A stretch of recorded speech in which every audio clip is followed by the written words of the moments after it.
उत्तराखंड में ही मौजूद है वो जगह जहां शिव पार्वती का विवाह हुआ। यहां शिव पार्वती के विवाह में ब्रह्मा जी ने पढ़ी थी वेद रचनाएं, विष्णु जी ने निभाई थी पार्वती के भाई की भूमिका। यहां 3 युगों से जल रही है हवन कुंड अखंड धुनी।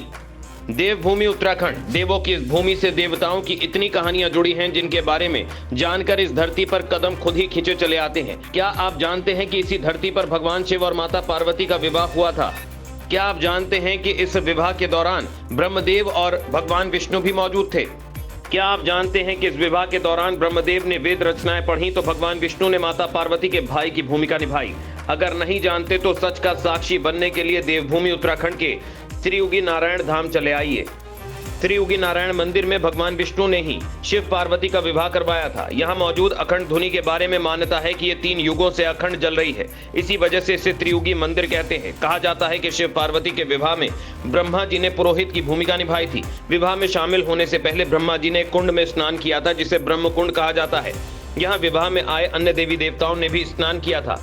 मान्यता है कि इस कुंड का जल सरस्वती कुंड से आता है, जिसका उदय विष्णु की नासिका से हुआ था, और इसीलिए मान्यता है कि कुंड में स्नान से संतानहीनता से मुक्ति मिल जाती है।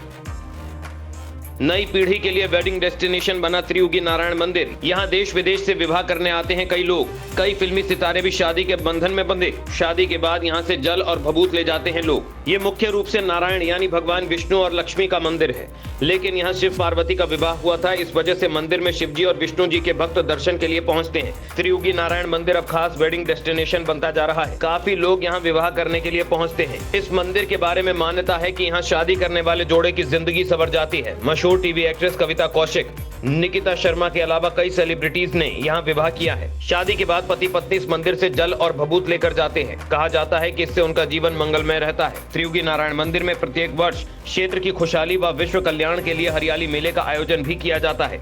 ये पौराणिक परंपरा अपने पर्यावरण को बचाने का भी संदेश देती है। अगर आपको भी इन कहानियों, इन जगहों और इन पौराणिक परंपराओं से प्यार है तो एक बार त्रियुगी नारायण मंदिर जरूर आएं।